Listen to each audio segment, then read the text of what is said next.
Hi there, we're going to look today at starting basically the A2 part of the further maths course. We're looking initially at continuing on work from year 12 on complex numbers, and we're looking to rewrite a complex number in exponential form. So let's have a think back to year 12. From AS we've got z equals r cos theta plus I sine theta.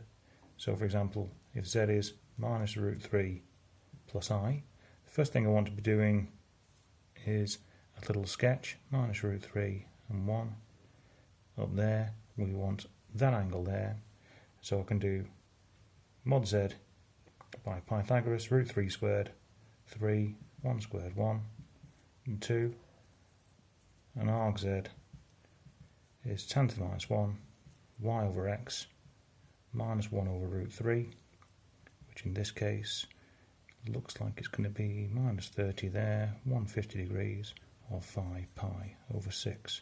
Remember, arguments have to be in radians, so I can say that z equals 2 bracket cos 5 pi over 6 plus I sine 5 pi over 6. And that's what we did in year 12. What we're going to do, and it's a little bit of a trust me, that's why I said trust me, and we'll see why later on in the course. We're going to use, and we've seen a little bit already, we talked a bit about what sort of function cos is, what sort of function sine is, and I'll also do a little bit about the similar thing with e to the power x and put it all together. So we said cos of x is an even function. So we've got all even powers and so on, not plus, it's minus, and so on like that.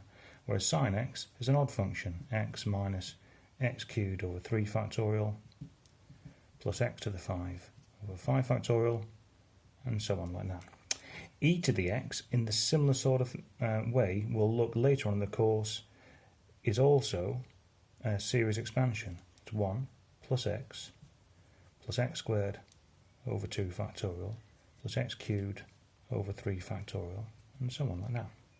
Now, let's try and put all this together and look at e to the power I theta. It becomes this: 1 plus I theta plus I theta all squared over 2 factorial plus I theta all cubed over 3 factorial, and so on, which gives me 1 plus I theta, getting ahead of myself, minus theta squared over 2 factorial, and then I cubed is minus I theta cubed over 3 factorial, and so on, and then back to plus, and so on like that. You'll notice that the even powers don't have I in, the odd powers do, so I can collect it together as 1 minus theta squared over 2 factorial. There will be a plus theta to the 4 over 4 factorial, and so on, like that, and then plus I times the odd ones, theta minus theta cubed over 3 factorial, and so on. And all that is cos theta plus I sine theta, and that's e to the I theta. What it means is we can rewrite the complex part of it as an exponential. So for example, if I got these two things here, similar to before, we could have written it last year as r cos plus I sine, but we're just going to do it slightly differently. And just as before, I'm going to do exactly the same process. I'm going to do a little sketch. I'm going 2 along and 3 down, like that. And I want that argument there. So my calculator hopefully is going to give it in one go, because it's not a standard angle.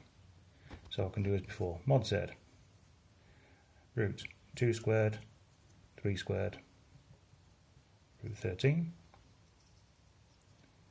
arg z, tan to the minus 1, minus 3 over 2,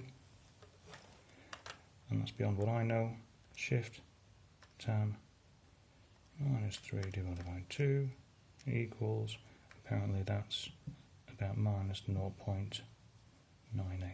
And I can write z then equals root 13 e to the minus 0.98 I. Similarly with the second example, minus 1 plus I, exactly the same process, quick sketch, minus 1 plus I, is 45 degrees. So that way I can state it straight away. I can say that mod z is root 2,